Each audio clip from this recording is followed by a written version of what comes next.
We finally come to see what builds these champions are running and want to keep you guys updated. If you're interested in trying out Darius, Diana, Garen, Gnar, Mordekaiser, Talon, or Zed in the jungle, look no further. We got you covered as always. For our question of the day, what champion do you want to see in the jungle next? For me, how can I not say Kled? This guy would be insane in the jungle. He's already a powerful roaming champion, so why not just make him a jungler that can gank? It honestly feels like he ganks more than a bunch of other jungle champions, so it would be a pretty natural transition in my opinion. By the way, guys, I want you to check out ProGuides.com if you haven't already. For those of you who are serious about getting better this season and climbing the ranks, you need to check it out. We have a bunch of content, as well as some great coaches who are willing to help you guys out over there. With that said though, let's get this video started.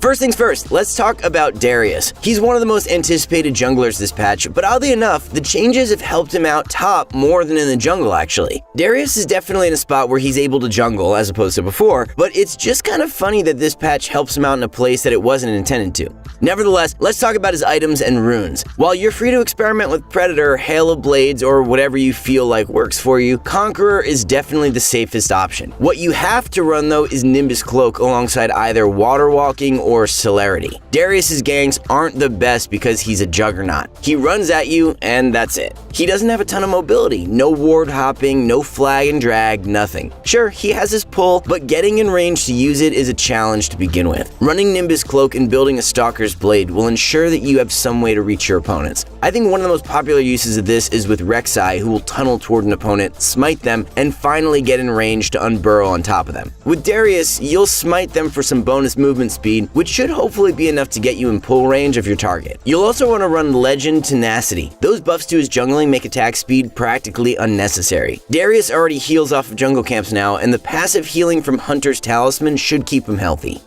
To summarize his runes, you'll want to take Conqueror, Triumph, Legend Tenacity, Last Stand, Nimbus Cloak, and either Water Walking or Celerity. For his items, there's really not much difference from his typical top lane items. You'll want to purchase a Stalker's Blade with the Cinderhulk enchantment, Mercury Treads or Ninja Tabby, Black Cleaver, Steric's Gauge, Spirit Visage, and Deadman's Plate. Remember that Immolate received a buff this patch, and Darius is fortunate enough to be able to activate it with Z. Although Warrior is an option, I think you're missing out on a lot if you're not building Cinderhulk on Darius. All of his other items provide so much health, and you'll get a ton of value from Cinderhulk's passive as a result of this. Let's talk about Diana next. As a champion with so much AoE damage, it should come as no surprise that Diana is already doing pretty well in the jungle. Her passive's damage has been increased to non-epic monsters, so running some attack speed as her offensive stat as well as taking Legend Alacrity assists her clear speed heavily. Diana is in a much better spot than Darius in terms of gank potential, especially after level 6 where she gains some hard crowd control with her ultimate. As a result, Nimbus Cloak isn't a necessity on her, and you're free to run more aggressive runes instead. Speaking of her runes, you should look to run Conqueror, Triumph, Legend Alacrity, Coup de Grace, Sudden Impact, and Ravenous Hunter. For her items, you'll want to take Runic Echoes on either Stalker's Blade or Skirmisher's Saber, Sorcerer's Shoes, Nashor's Tooth, Zanya's Hourglass, Rabadon's Death Cap, and Avoid Staff. Pro players like Dardoch and Max Lore have been experimenting with this exact item build and are finding a decent amount of success with it. This build isn't really any different from her mid lane build, aside from the fact that you have Runic Echoes in place of Rod of Ages on her. The biggest decision you'll have to make with this build is whether you want a Skirmisher's Saber or a Stalker's Blade. Both are great pickups on Diana. Red Smite is a powerful tool to help you survive and win fights you otherwise wouldn't. Blue Smite provides some extra mobility and lets you stick onto foes. Sometimes the hardest part of killing an enemy is being able to keep up with them. Base this decision on your matchup as well as what champions are on the enemy team. Against a ton of burst damage, you'll find that the damage reduction from Skirmisher Saber can be a literal lifesaver.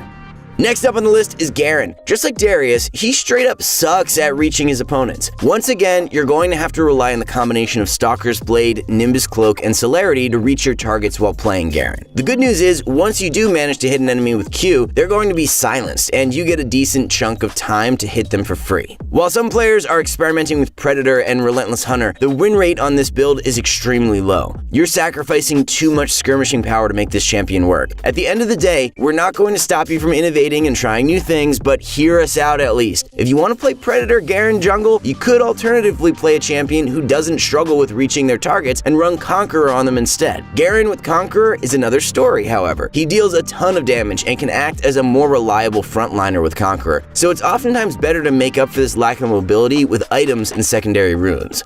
For runes, take Conqueror, Triumph, Legend Tenacity, Coup de Grace, Nimbus Cloak, and Celerity. Celerity synergizes well with the bonus movement speed his Q provides him. You'll also benefit significantly from it because Garen builds a lot of items that provide him movement speed. In terms of items, you'll want to run Stalker's Blade with the Warrior Enchant, Trinity Force, Ninja Tabby or Mercury Treads, Phantom Dancer, Deadman's Plate, and Asterix Gauge. Trinity Force, Phantom Dancer, and Deadman's Plate all provide Garen some bonus movement speed, so taking Celerity as a secondary rune maximizes their potential. Let's talk about Gnar next. The buffs to his W should help him significantly in his attempts to clear through the jungle. What we're currently seeing is an interesting split in jungle item choice. Although Warrior is the most popular item choice by far, it's the one seeing the least success. Instead, you'll likely want to buy either Blood Razor or Cinderhulk, depending on what you're going for. In most cases, you'll want to take a Skirmisher Saber, however. Gnar is ranged, has decent mobility, and also brings a decent amount of crowd control to the picture. Running Skirmisher Saber should increase Gnar's damage, and the damage reduction can come in really clutch during those transformations right before dying. For the runes, you'll want to run Conqueror, Triumph, Legend Alacrity, Coup de Grace, Bone Plating, and Overgrowth. While there are a lot of aggressive secondary rune options you can opt into, Gnar's biggest struggle is surviving long enough to transform into Mega Gnar. By running Bone Plating and Overgrowth, you can supply Gnar with a little bit of extra effective health, which oftentimes will be the difference between winning a fight or losing one. Think about it like this: if the damage reduction from Bone Plating allows Gnar to survive long enough to rage, he essentially gains another 150 to 300 health in the early game just because he's managed to transform. Alongside this, he gains access to his stun once he goes Mega. It's a pretty big deal, and this is one of those times where you probably don't want to be greedy.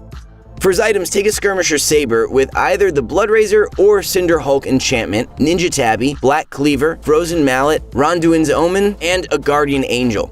If you find that you need some magic resistance, opt into a Gargoyle Stone Plate or an Adaptive Helm. Gnar, as a ranged champion, plays similarly to Graves and Kindred. These champions also love to run Skirmisher Saber for the increased damage. They're often trying to kite their opponents anyway, so you'll want to do the same with Gnar. I don't think you'll have any issues chasing enemies down with Gnar anyway, so it's a pretty easy choice. Let's talk about the next AP jungler, which is Mordekaiser. What Mordekaiser already has going for him is the fact that he has a ton of AoE damage. With Hunter's Talisman, Mordekaiser has no issues clearing jungle camps with several targets. For his runes, there's actually two setups you can take. First, a traditional one that's identical to his top lane rune setup: Conqueror, Triumph, Tenacity, Coup de Grace, Taste of Blood, and Ravenous Hunter. This is essentially a top lane Mordekaiser in the jungle. His clear is pretty decent, but like most juggernauts, his ganks aren't the best because of his lack of mobility. However, Mordekaiser's range on his E as well as his ultimate do make him a little more competent as a jungler than the other two guys we mentioned earlier. There's another setup you can also run: Predator, Cheap Shot, Eyeball Collection, Ravenous Hunter, Nimbus Cloak, and Water Walking. Although we mentioned that running Predator on Garen wasn't effective, what's different about Mordekaiser? For one thing, Garen's damage comes mostly from his spin. You want to do whatever you can to maximize its potential. Mordekaiser, on the other hand, deals a significant amount of damage from both his abilities as well as his passive. His damage continues to ramp up over the length of fights, with or without Conqueror. Since Mordekaiser also has more crowd control, it makes more sense to invest more into his setups that assist his ganks. In contrast, running Predator on Garen or Darius doesn't change too much, since their lack of crowd control means that running these kinds of setups won't yield as many benefits as it does for Mordekaiser. Running Predator on Mordekaiser also makes it easier for him to run up to a target and cast his ultimate on them, which is much more straightforward than having to dive in 1v5 as one of the other juggernauts. Talon is another champion that received some changes. We definitely haven't forgotten the assassins in this video. No real curveballs with this guy, but let's talk about what's most optimal for him. For runes, you'll want to take Electrocute, Sudden Impact, Eyeball Collection, Relentless Hunter, Nimbus Cloak, and Water Walking. This rune setup heavily prioritizes mobility, which makes perfect sense since Talon is a champion that likes to gank a lot. Running Nimbus Cloak allows him to keep up with his targets when they're just out of reach, while Water Walking allows him to run through the river and jungle much more quickly. For items, you'll want to run Skirmisher's Saber with the Warrior enchantment, Boots of Mobility, Duskblade of Drakthar, Black Cleaver, Ghostblade, and Edge of Night. This build has all the staple items you'd expect to see on Talon. An early Warrior alongside Duskblade of Drakthar give Talon an incredible power spike in the mid-game, as both of these items are extremely cheap. Buying a Skirmisher's Saber basically replaces the damage that Ignite provides Talon in the mid lane. He'll deal a ton of damage over time with it alongside his passive. Oftentimes, enemies are going to die from these two sources of damage. Finally, let's wrap it all up with Zed. Unlike Talon, Zed's rune setup doesn't heavily invest into mobility. You'll want to run Electrocute, Sudden Impact, Eyeball Collection, Ultimate Hunter, Presence of Mind, and Coup de Grace. Presence of Mind as a jungler should be easy to make use of. As a jungler, Zed will be much more prone to be involved in takedowns, allowing him to pick up that extra maximum energy more quickly.